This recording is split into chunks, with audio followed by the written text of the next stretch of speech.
বাঙালিদের খাবারের তালিকায় হাঁসের মাংস একটা ইমোশনের নাম, যেটা কিনা ছোট বড় সবাই পছন্দ করে। হ্যালো এভরিওয়ান, আসসালামু আলাইকুম। আজকে আমি রান্না করব হাঁসের মাংস ভুনা।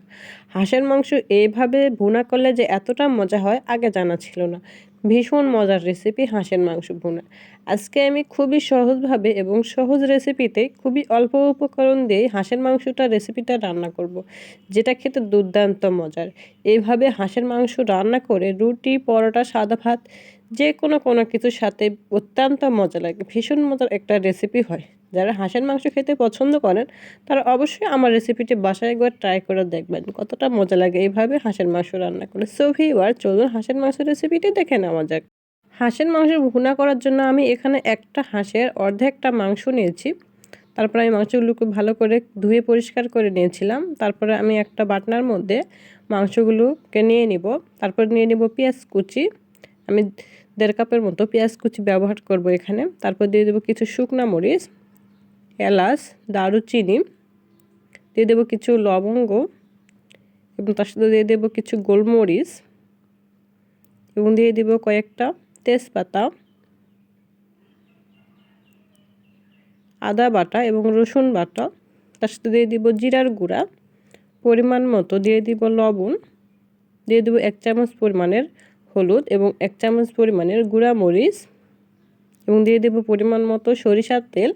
সরিষার তেল দিয়ে আমি আজকে হাঁসের মাংসটা ম্যারিনেট করব। এভাবে সরিষার তেল দিয়ে হাঁসের মাংসটা ম্যারিনেট করলে খুবই ভালো লাগে খেতে। আমি প্রায় 2 মিনিটের মতো হাঁসের মাংসগুলোকে হাত দিয়ে খুব ভালো করে মেখে নিয়েছি এবং ম্যারিনেট করার জন্য রেখে দেবো। আমি প্রায় 15 মিনিটের মতো হাঁসের মাংসগুলোকে ম্যারিনেট করে নিয়েছি। তারপরে একটা ফ্রাই প্যানে আমি তেলটাকে গরম করে নেব। তেলটা যখন গরম হয়ে আসবে তখন আমি দিয়ে দিব পেঁয়াজ কুচি। পেঁয়াজ কুচি দিয়ে পেঁয়াজ কুচিগুলোকে খুব ভালো করে ভেজে নেব। যতক্ষণ না রঙটা পরিবর্তন হয়ে আসে ততক্ষণ আমি ভেজে নিয়েছি। পেঁয়াজটা যখন একেবারে রঙটা পরিবর্তন হয়ে একদম বাদামি কালার হয়ে আসবে তখন আমার পেঁয়াজ ভাজাটা হয়ে গিয়েছিল। এই ভাজা পেঁয়াজের মধ্যে আমি হাঁসের মাংসগুলোকে দিয়ে দেবো, যেটা আগে থেকে ম্যারিনেট করে রেখে দিয়েছিলাম। সেগুলো দিয়ে খুব ভালো করে নাড়াচাড়া করে দেব। মশলাটাকে খুব ভালো করে এই সময় হাঁসের মাংসটাকে খুব ভালো করে মিশিয়ে নিতে হবে। প্রায় 2 থেকে 3 মিনিটের মতো হাঁসের মাংসগুলোকে এ পর্যায়ে মিশিয়ে নিয়েছি এবং দিয়ে দেবো খুবই সামান্য পরিমাণের পানি। পানি দিয়ে ঢাকনা দিয়ে ঢেকে রান্না করে নেব প্রায় 5 মিনিটের মতো। 5 মিনিট পর ঢাকনা উঠিয়ে দেখে নেব যে হাঁসের মাংস থেকে অনেকটাই পানি বের হবে এবং মাংসটা অনেকটাই হয়ে আসবে। এই পর্যায়ে মাংসগুলোকে খুব ভালো করে আমি কষিয়ে রান্না করে নেব। হাঁসের মাংস এ পর্যায়ে আপনি যতটা ভালো করে সময় নিয়ে অনেকটা সময় নিয়ে কষিয়ে নিয়ে রান্না করে নিতে পারবেন, হাঁসের মাংসের স্বাদটা কিন্তু ততটাই বেশি ভালো লাগবে। তাই চেষ্টা করবেন একটু হাতে সময় নিয়ে হাঁসের মাংসটা রান্না করার, তাহলে হাঁসের মাংসের যে পারফেক্ট স্বাদ সেটা কিন্তু পুরোপুরিভাবে পাওয়া যায়। হাঁসের মাংসটা একেবারে ভাজা ভাজা করে নেবেন।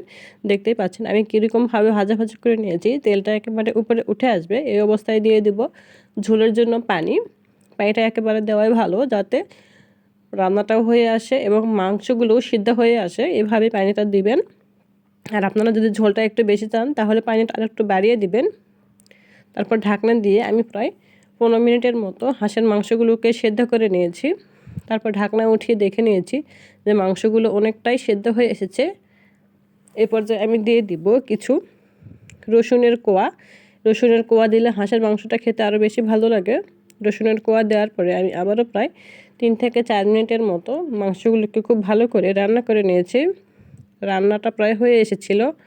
রান্নাটা যখন শেষ হয়ে দিকে আসবে তখন আমি দিয়ে দেবো কিছু ভাজা গুঁড়া, জিরার গুঁড়া এবং ধনিয়ার গুঁড়া দিয়ে চুলাটা অফ করে দেব। হাঁসের মাংস রান্নাটা প্রায় হয়ে গিয়েছে, আমি চুলাটা অফ করে বন্ধ করে রেখে দিয়েছিলাম। তারপর পরিবেশনের জন্য উঠিয়ে নেব হাঁসের মাংস ভুনা। এইভাবে হাঁসের মাংস দিয়ে ভুনা দিয়ে সাদা রুটি, চালের রুটি যেটা থাকে সেটা দিয়ে খেতে কিন্তু দুর্দান্ত রকমের মজা। খুবই মজার একটা রেসিপি। এভাবে হাঁসের মাংস রান্না করলে যে কোনো কেউ পছন্দ করবে। ভীষণ মজার রেসিপি হয়। সো ভিউয়ার্স, দেখতেই পাচ্ছেন কতটা লোভনীয় হয়েছে আমার হাঁসের মাংসের এই রেসিপিটা। আমার এই হাঁসের মাংস রেসিপিটা আপনাদের কেমন লাগলো অবশ্যই কমেন্ট করে বলবেন। আর আমার রেসিপিটা যদি ভালো লেগে থাকে তাহলে অবশ্যই আমার চ্যানেলটাকে সাবস্ক্রাইব করবেন এবং পাশে থাকা বেল আইকনটি বাজিয়ে দেবেন। Thank you watching my video.